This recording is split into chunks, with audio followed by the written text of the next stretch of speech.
right, so next on the agenda is diversity. And we've got an incredible panel here with us today to talk about diversity and talent management and what else can we be doing. Now, the goal of this session is to give you all a little bit of homework, if you will, which is there something you can take away from this that is practical and implementable in your organization? We've been having this conversation for a long time. We'll be talking about, is there fatigue on this, in this discussion? But why is it important? What else can we do? What else makes sense? So that's our objective for today. I'm going to introduce our panelists very quickly so that you know a little bit about them. All right, so first we have Dion. Dion is an industry professional with over, 25 years? Almost 25. Almost 20 years of experience in the industry. She works on developing training and development solutions for insurance professionals. She is the co-founder and vice chair of the Canadian Association of Black Insurance Professionals, a nonprofit organization focused on bridging the gap, the opportunity gap for Black professionals through advocacy, mentorship, education, and networking. She's a published author and has a strong passion for learning and sharing that knowledge with others, and of course, she is an educator. Ingrid Wilson is a global human resources executive and the CHRO and equity and inclusion strategist with over 30 years of experience in corporate human resources strategy, board and business strategy. She is the recipient of the Top 25 DEI Person of the Year Award in 2021 and the Top 100 HR Professionals National Diversity Awards from 2023. She serves on several not-for-profit advisory boards and committees, including as board director, governance and audit at the Canadian Association of Black Insurance Professionals. Erin Fisher has almost 30 years of experience in the financial and insurance industry. She is an accomplished and passionate leader with an ability to relate to all levels in an organization, engaging teams, and affecting transformation. Most recently, Erin was the SVP, Chief Claims and Regional Insurance Operating Officer for Wawanesa. Erin is a member of the Métis community, and she has been exploring and learning more about her own personal history. George Woods has over 25 years of reinsurance industry experience. He leads and executes Swiss Re's U.S. reinsurance broker sales engagement strategy. Prior to joining Swiss Re, George was a senior vice president in treaty brokering for Guy Carpenter and Company. George is presently the chairman of the National African American Insurance Association, and he's been at Guy Carpenter. He was also had a leadership role in their Ethnic and Cultural Diversity Council for 10 years. So welcome. Thank you. All right, I'm going to come and sit, but just to start, Dion, when we look at stats, stats are interesting, can be interesting. Often they're done on an aggregated basis. And for the P&C industry as a whole, the stats are actually pretty good. In comparison to some of the other industries that are polled out there, the numbers look decent. So one might say, well, what's going on here? It's fine. But we all know that the industry is made up of very different segments. We have, primary insurers, reinsurers, brokers, agents, and then within each we have C-suite, senior leadership, middle management, and others. So are there segments that are doing better than others? There are, okay, and I think if we take the report card approach when you talk about these segments, I think that there's really an understanding that overall, if I were to give a grade out, because I'm using my educator hat right now, I would say as an industry, we're at a D for Delta, simply because of the fact that D is for doing what they can, meaning the organizations, with the resources that they have available. They're just doing, right? So some are doing better than others. Some are more intentional than others.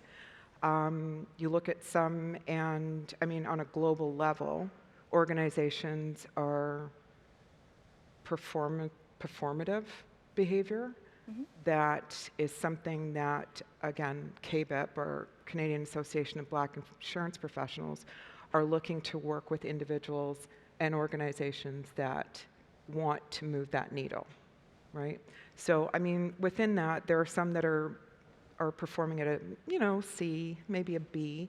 But I think we have to really look at the overall picture as to why we're not moving above a D, in my opinion.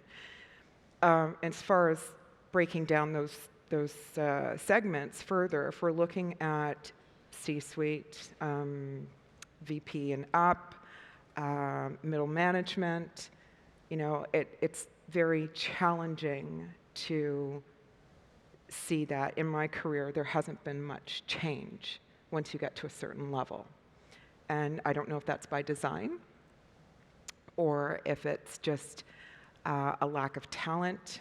I mean, I've heard comments from HR professionals, HR friends, who say that they just don't know where to look. And in the last 3 years, with KBIP coming to Canada, it's very difficult for me to say, so where are you looking? Because we have talent. It's really just finding the resources to get that talent, to move up the ladder. Okay, thank you. And George, what about the U.S.? What are you seeing there? Are there parallels? Yeah, I would say in the U.S., so in the 25 plus years I've been in the industry, I would say that probably, let's say 10, 12 years ago, you would see sort of your larger carriers, largest brokerage firms focusing on DE&I. Initially, you would see these companies having ERGs, and ERGs representing various groups within their organizations. And then as you start to, fast forward, let's go even to 2020 after George Floyd. Then, after what happened with George Floyd, you saw a number of companies really starting to embrace DE&I even more. One of the things that was an indicator for me that the change was happening is, the organization that I chair presently, we started getting inquiries about working more closely with various companies in terms of how can we help them in terms of improving their DE&I recruiting, how can we help them improve with some of their programs, how can we partner with some of their ERGs and put together different programs, as well as in terms of training and developing talent.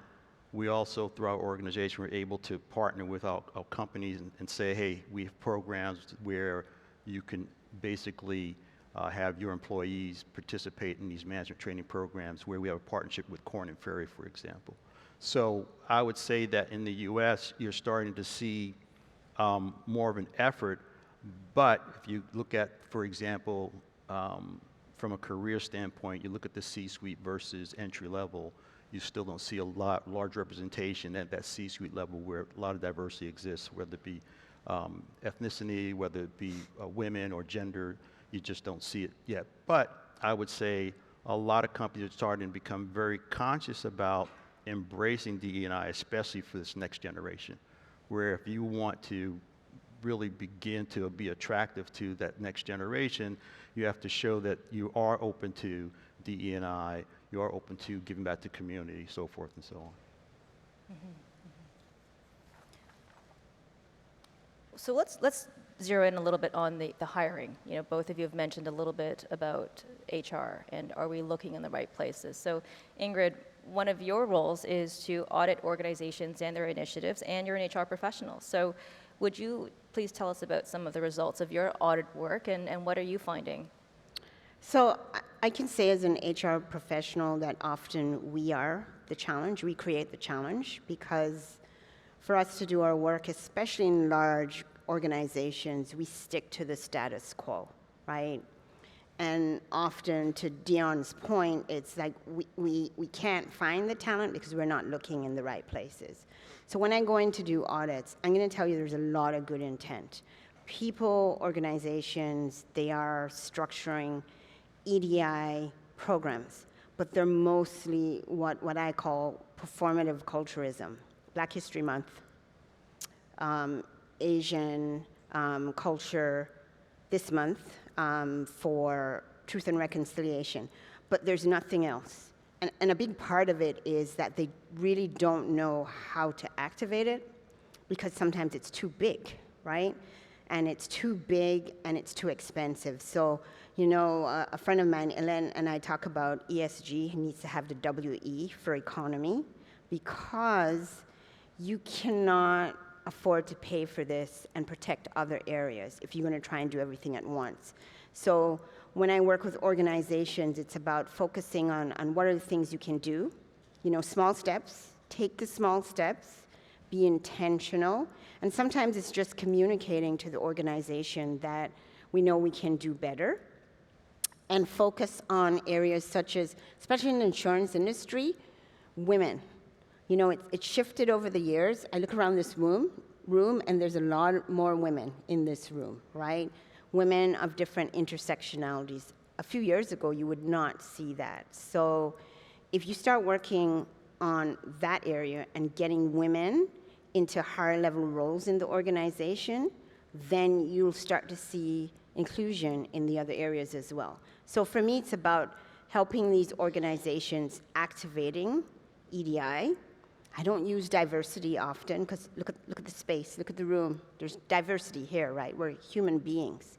So the challenge is, how do you move it into the organization so it's inclusive, right? And that's the hard work.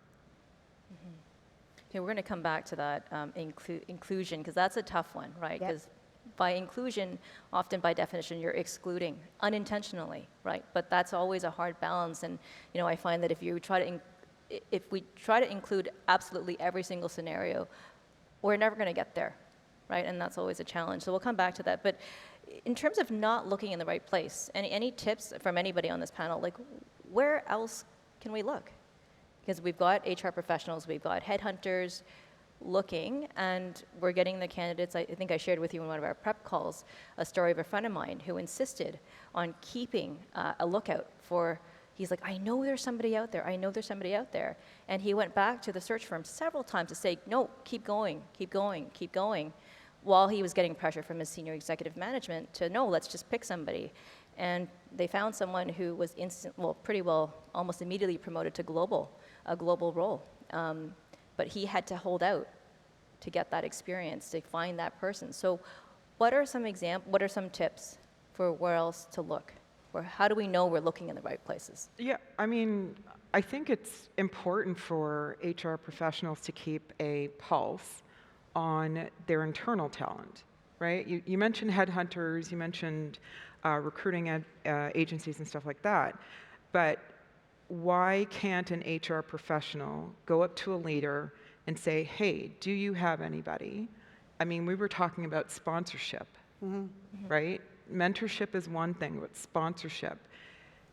Is there something or a program within these organizations that includes sponsorship? And that is someone who is going to advocate for you based on meritocracy.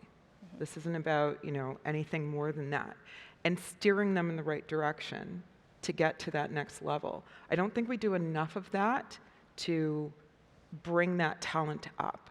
So working internally is probably the best starting point before we start saying, hey, we're going to post on Indeed, or hey, we're going to, you know, use DGA or something like that.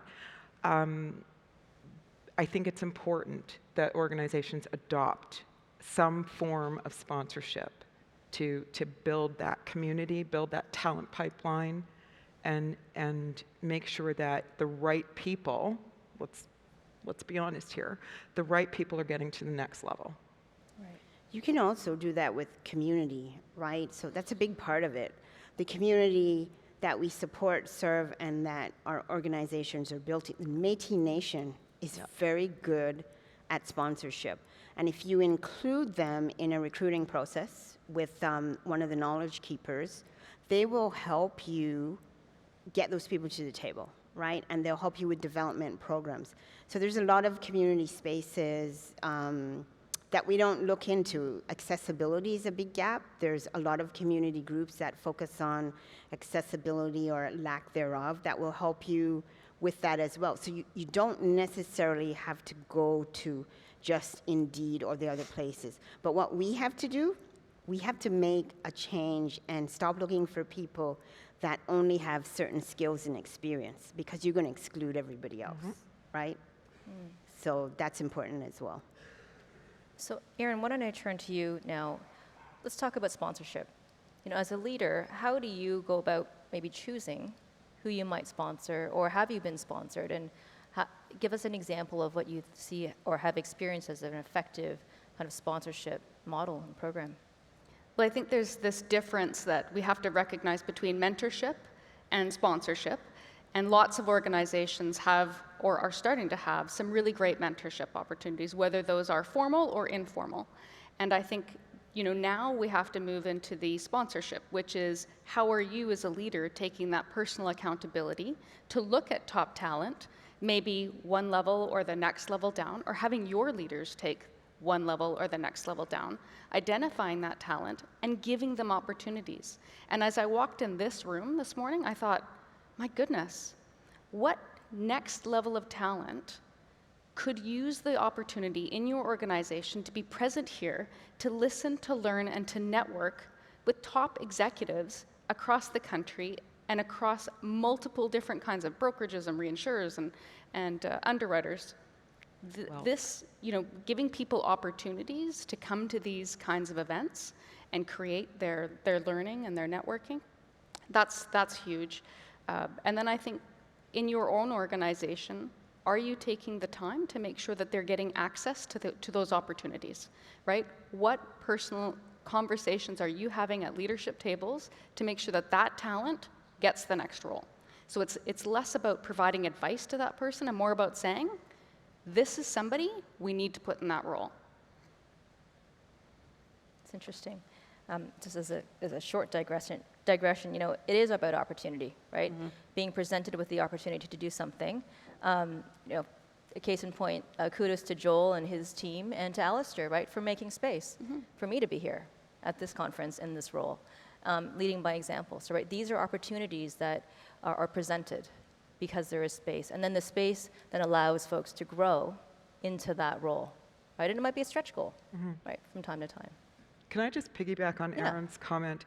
I think it's also important, and I think last week, Travelers was doing a online session on this, and I think it's important for leaders to also initiate that validation, that a lot of young people especially, who don't necessarily have the wherewithal to speak up and say, you know, I want to move to the next level, what do I have to do?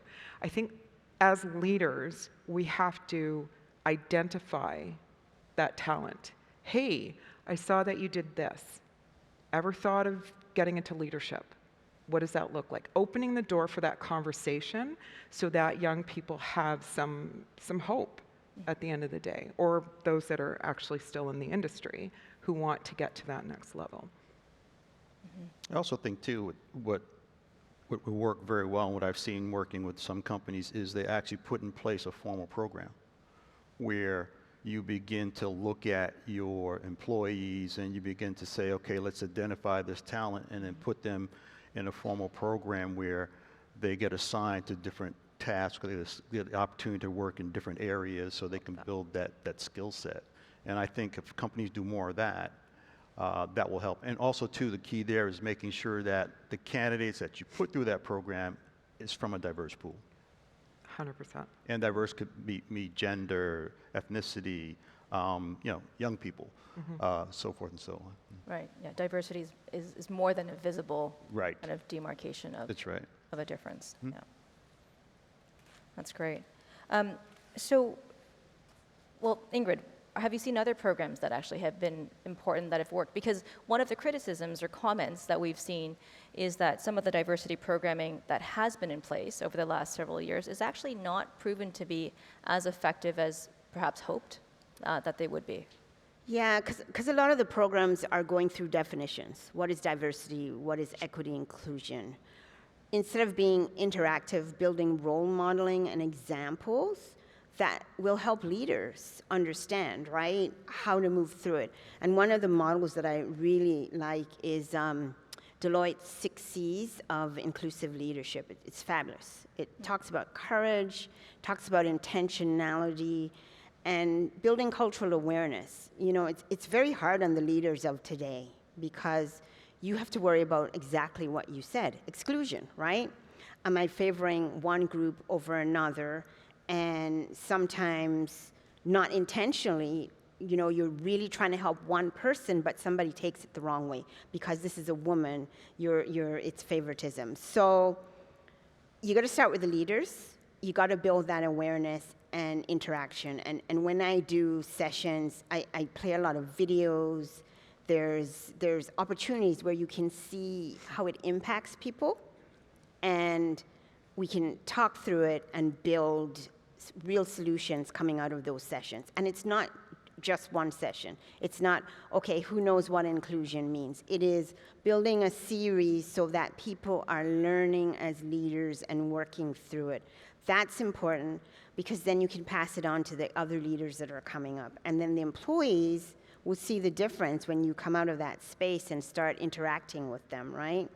You know, I have this story of one of my CEOs in the past who, when he started, he used to bake cookies with his son and bring them out and give them to everybody. And I got a complaint that the CEO was out there giving out cookies. Can you do something about him, right? And really what the employees were expressing is that power, that implicit power. He's new, right? He's out here giving out chocolate chip cookies. I'm allergic to chocolate chip cookies. Do I tell him that I can't take the cookie, right? I get out there, and he's standing over somebody with his tray, and the person is looking at him. He's like, take the cookie, and the person's like, I don't want to take a cookie, right? So I told him, you need to go back to your office because you are more HR than HR, right? You need to build, so he needed to build relationships with the employees first before he walked out there as the CEO, because that power he carried was challenging for somebody to say, I'm allergic to chocolate, I can't eat that, right? So we don't understand the power we carry as leaders and the damage it can cause, right? So it's a lot of work. I'm not going to tell you it's easy. The terminologies change every day. My nephew who's transitioning, who's 16, my sister is on all of us in the family about pronouns because we use the wrong pronoun. And I finally had to say to her, hey, we're learning too, okay? You can't challenge us because we're learning or because somebody doesn't want to use that pronoun, right? So just expand your horizon and let's learn together. So I think that's really, really important. Mm-hmm. So with all of this, though, it is challenging, Yes. right? First of all, we've been here talking about risks and climate, technological, auto theft. There is so much going on, and that's just the tip of the iceberg, right? There's so much more than that.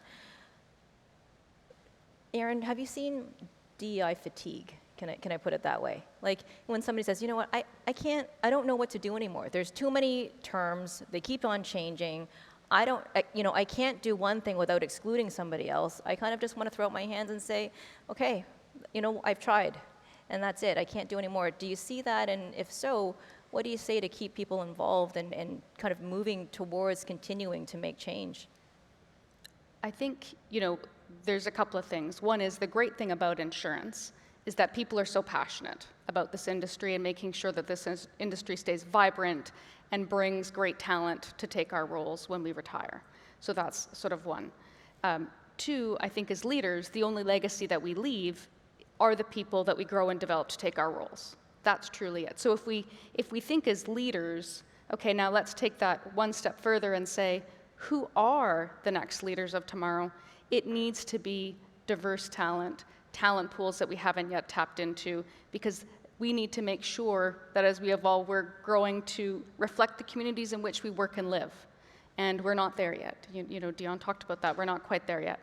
So I think about, instead of fatigue, it's practicality. So what are the couple of things that I know that I can do as a leader every day? And you've heard some of these tips. It is making sure, you know, you talked about it, Kathleen, you know, when you're hiring, are we making sure that we bring a diverse candidate slate to the table? And we don't make a hiring decision until we have a slate of diverse candidates. Like it's hard. Yes, that's hard.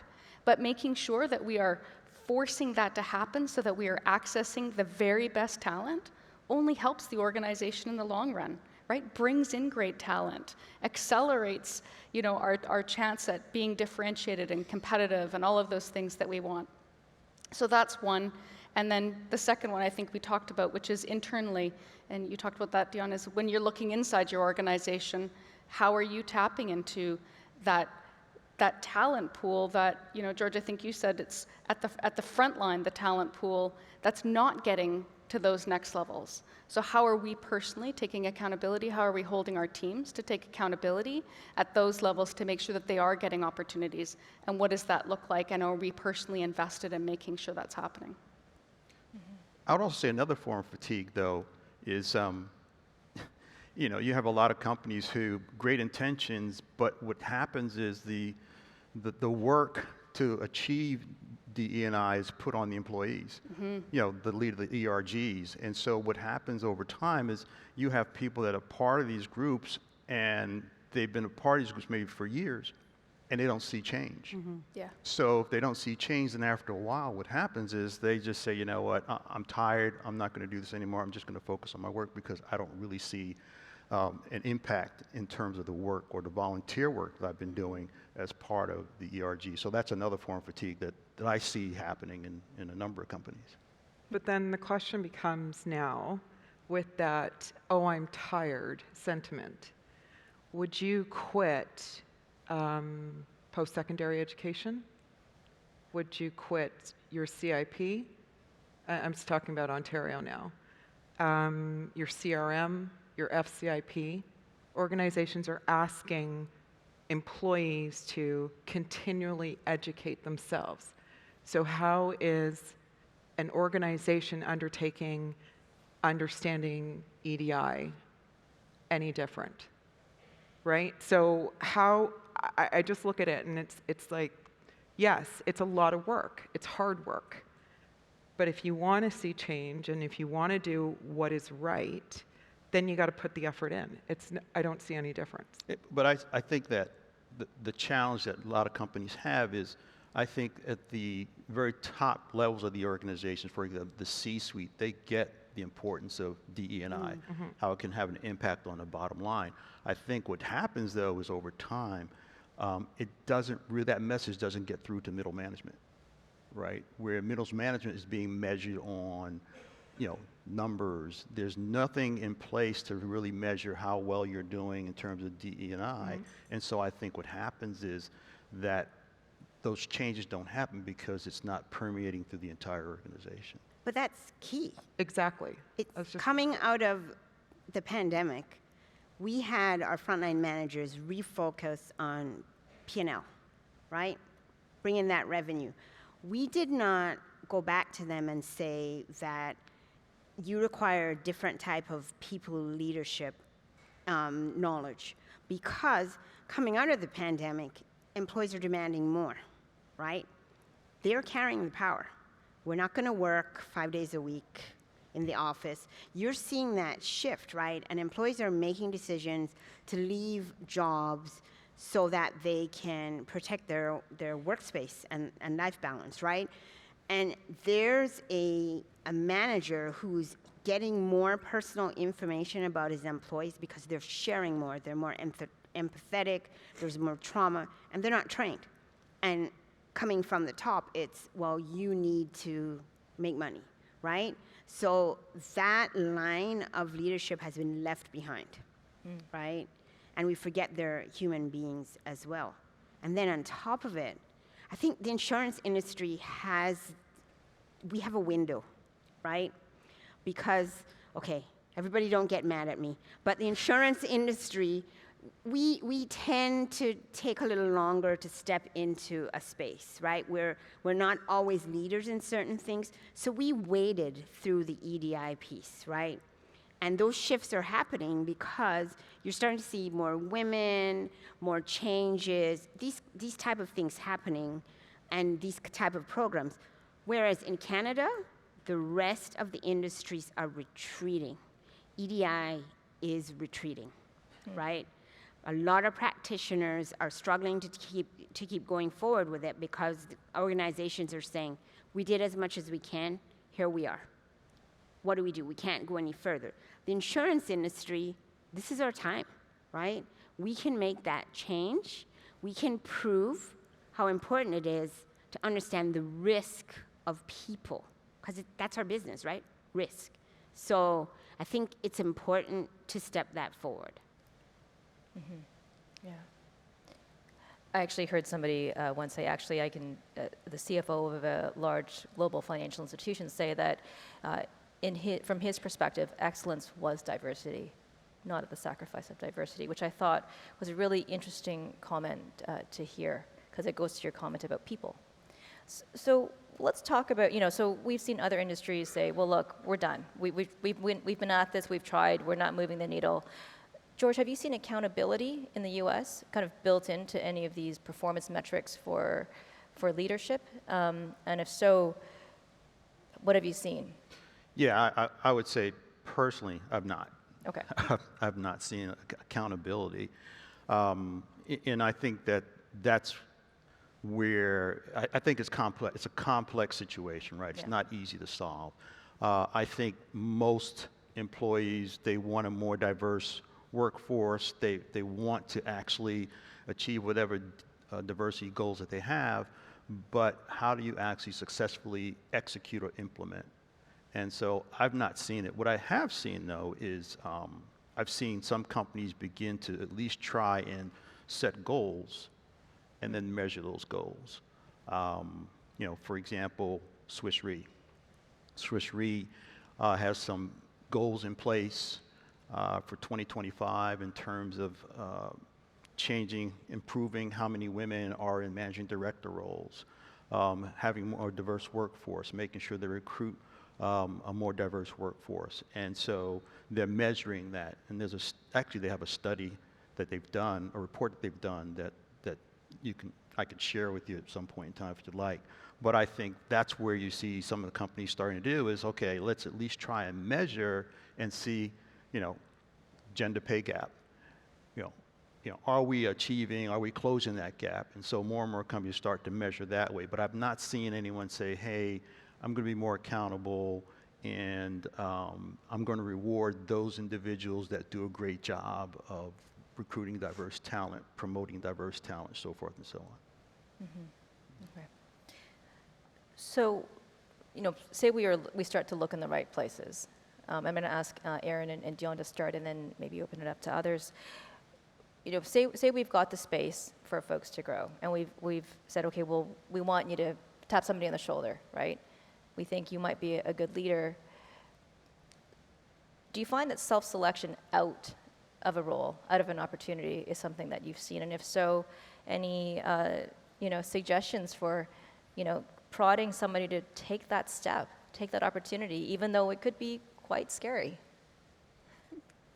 Yes. Tackle that one? Yeah, so I think the more senior that you go in an organization, the scarier it might seem to take on that role.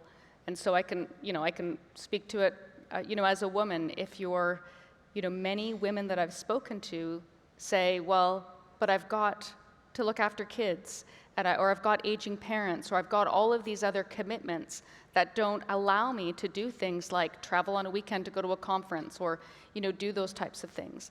And so I think this comes now into the mentorship, which is, let's talk about strategies that might work. Let's talk about, conversations you might have on how to have that balance. I had this interesting conversation on the train ride here with my husband, talking about, what did he do when he was a leader? And he was talking about how do we make those kinds of accommodations so that we can help people be successful.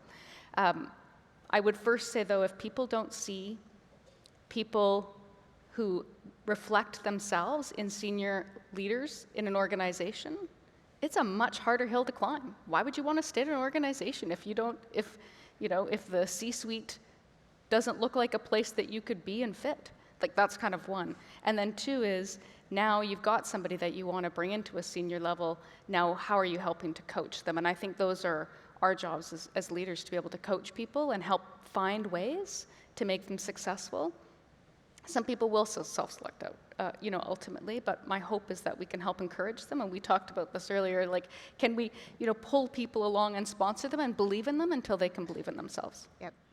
Yeah, that support has to be there, especially if it's a candidate who identifies as being a woman, okay? Understanding the responsibilities, the added responsibilities of being a mother, a wife, whatever the case is, and now wanting to climb the corporate ladder. So if there isn't that support there, it's very discouraging for a candidate to say, I know I can do this, but if I don't have that extra push, I'm not going to do it. You talk about opting out. And, I left corporate for a number of reasons, but recognizing that my health was in jeopardy, really put some perspective on what is important. And so if women, Black women, I'm going to just say that, are recognizing that they can't, then, it makes it more challenging to say, do I even want this? So I think the support and knowing that encouragement is a huge part of that equation as Right. well. We talked about the sponsorship, the mentorship. It has to be an ongoing thing. Right. Yeah. I think in one of our prep calls, I mentioned the phrase that Natasha Walji, who's at Google, has said that she likes to use, which is lower the barrier, not the bar. And I found personally there's so much packed into that statement. Maybe I'll start with Ingrid and then go to George. Any practical examples of barriers that you've seen that could practically be lowered? I mean, we're balancing economic productivity, other things, but also, what are these barriers? It's some of the barriers are exactly what Dion talked about. When you think that universities weren't open to women in this country until 40-something years ago, right? So there was this picture of a woman taking care of children, taking care of the family, taking care of the house. So as women started to move into the workspace, right, there's a lot of catching up to do. And that's why we have the new pay equity laws coming out as well, because there's still gaps. So part of it is when you are recruiting for a role, do not be I'm only taking people from this university or from this school, right? Because you are going to exclude many groups of peoples, women, different cultures, right? Because those career ladders don't work for every group. It's a career lattice, right? So sometimes you have to take a lateral move. You have to leave an organization, get more skills, and then sometimes you come back to the organization at a higher level.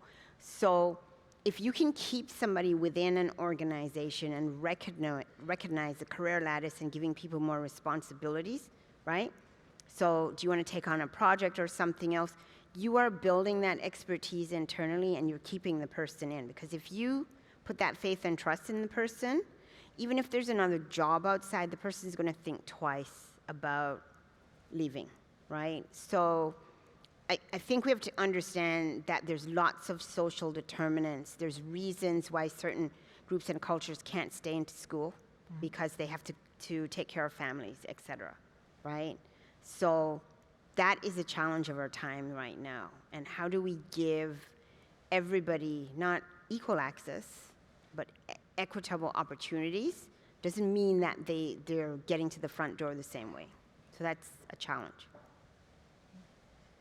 George, any barriers that you? Yeah, I think that there's a number of barriers that, sometimes I think the barriers could be within individuals, right? There's some barriers where imposter syndrome, where some people just don't think that they deserve to be where they are or that they can attain those. And that's a barrier that I think has to be overcome. And there are some barriers where if you're just not in the right clique within an organization. I mean, if you're not socializing or you're not known by the right people, then that could be a barrier as well. And so, so organizations have to be cognizant of that and figure out, okay, how do we, one, for the person that has imposter syndrome, how do we make sure that they get the skills and get the confidence so that they can believe in themselves and move up to that next level? And in terms of the cliques, you're not going to get rid of those. No. You're just not. But I think organizations have to figure out, okay, how do we, once again, give access to others that are outside that clique that exists within organizations. Right, so the intentionality of that, Yeah. potentially. Anyone else? Erin? Dion? I had a conversation this morning as I was coming down the hallway with somebody, and one of the things that we were talking about was, and I hope it's okay, but we were talking about how individuals, in this case with autism, get a job in the workforce and how challenging that was. And so the example that we were talking about was an organization that helps to remove that barrier of the interview and also some of the job coaching. So some of this, I think, around removing barriers is being really intentional about, what supports are needed. We've talked about some of those supports, but there are organizations that can come in to help, educate, help the interview process, help you understand what that job coaching needs to be, and provide help and support, because while there may be great commitment sometimes at the senior executive level, sometimes at the middle management where we put a lot of pressure on hiring people and making sure that they're successful, they don't have the tools. So how can we help equip them with tools by removing some of those barriers so that they can hire people with different abilities and help them be successful? Right. Now I want to add one thing too. Another thing I thought about as well is sometimes companies don't clearly lay out what you need to do in order to move to the next level. So it's a mystery, right? Or it constantly moves, right? So how can companies do a better job of saying these are the experiences and skills that you need to have to move from level 1, level 2, level 3, level 4? Yeah, that's great. Why don't we open up, I should have said before, questions. Any questions from the floor? Oh, I see a hand over there. That microphone's going to come over. Hi, thank you. There's two conversations in my career that have had an impact on me, and they're similar. So one person told me it took many years before I started being black at work. So they were, and the other conversation was similar. That's sometimes I find that it's hard to really be a woman at work, and both of them are in leadership positions. So they've had the promotion, they've had the job, so it's not a matter of bias in the promotion, it's really a matter of inclusion. Like, now that I sit in this role, I have to behave like all the ones that were there before me, which were white men. So I wonder if you can comment on that or speak to that. It's called code switching. Yep. So basically, when you walk in the insurance industry, you dress a certain way. You don't wear the big chunky shoes, the big hair, until you get to a certain level and you're comfortable with that, because it creates an exclusion, right? People ask you why your hair looks like that, or make assumptions about you as a woman in a role that maybe you can't go to a party because you have kids, etc. So you code switch, right? You walk into the space and try and fit in, which means wearing suits, wearing, your behaviors are different, so you may, as a woman, become more aggressive, more forward speaking, so that you're protecting that space. You know, and it used to be that we talk about that safe space that leaders need to create for all of us to walk into so we can bring our whole self. But I heard a colleague say yesterday, Cher Jones say, no, it's about bringing your best self. Because if you bring your best self, right, you're doing the best for yourself as an individual and the organization. But just think about all that stress you're carrying when you walk through the door and you're trying to behave a certain way. You're not focusing on the organization objectives. So, I mean, a lot of people do it. So I'm Jamaican, right? And in a certain environment, you may hear me speaking patois and other things, but in a work environment, I'm going to code switch, right? I'm not going to speak that way, right? Because you want to fit in. A friend of mine, Craig Pinnock, Craig and I sit in an advisory board together, and Craig is the CFO of a very large financial organization, and he said he didn't realize that when he walked into a meeting that he changed his behavior, his tone, and how he speaks to people because he wanted to fit in. Took him years to realize that change. So we build it in, and it's automatic. And then when you go home, it's kind of like, the stress comes off of you, right? So code switching it's not just black women, it's not just black peoples, we all do it, right? And the other word I'm going to use is covering. The indigenous community, especially the Métis community, often don't declare because they can get away with it, right? Because they present as non-indigenous. So for an example, a very good friend of mine is the director of Indigenous Affairs for the GTA. She built the office. 4.5 years in, she declared for that job. She never told anybody she was Métis before that, even though she was working in the community. And now her mother is the CFO for the Métis Nation. They've all declared, right? And they're moving forward for their community. But I've known this person for 12 years, and I didn't know until 5 years ago she was Métis, right? But she was protecting herself, and what she told me is she was getting sick and carrying too much trauma, and she had to move past it into her real space. So don't just think that it's the black community. We all do it, right? You test the environment that you're in, right? It's social conditioning. Yeah. Right? It's something that, it's learned behavior just to exist, right? And I think it's important to really understand that as a leader, when I was leading people, I just asked them to be who they were. Because if we're creating that safe space and including them in a way that they can be their authentic self, they're much better as performers. That was my experience. I find that when you become someone else, A, it's exhausting, and B, you're not putting your best foot forward.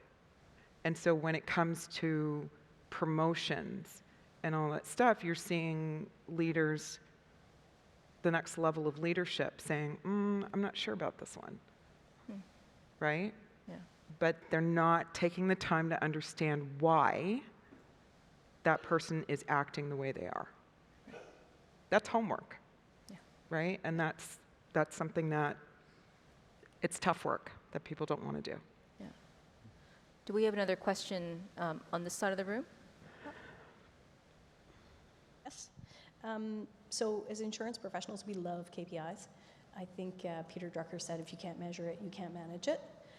One of the struggles we have, though, is when you think of the KPIs that come to mind when we talk about diversity, equity, and inclusion, they're either meaningless, they can be easily manipulated or distorted. If you could pick a couple of pieces of key data, magically have it available, what would you use to measure success in these areas? I would talk to your employees. So there's more to gathering data than just looking at engagement surveys, right? Because if people want to keep their jobs, they're going to say, I love this place. If you just gave them a salary increase, I can guarantee your engagement survey results are going to be good. Because engagement doesn't mean that you have a good culture. Engagement is a point in time. So giving them a safe space where you have facilitated conversations and you ask people, why are you here? What does this organization mean to you, right? What are your pain points? What are your successes? You start generating those type of conversations and you will get data, right? You will get good data as to why people aren't working together and what's happening. So it's got to be a holistic view because the engagement surveys don't give you everything. So. Anyone else? George, Dion, Aaron? Well said. Well said. Well said. I still want to find out what happened to the guy with the chocolate chip cookies. He's retired, and he's still a friend. But, yeah, unique individual. All right, so we are at time. So thank you very much. That was a really incredible discussion, and I thought, really, just really informative, and I think for me, a lot to take away. And I will say, I will re-quote Celeste in her speech earlier. To me, some takeaways are evolve, transform, and resiliency, which I think speak also to these efforts here on diversity. I'll also add about Celeste's presentation, thriving, surviving, evolving, and forward thinking. Yeah.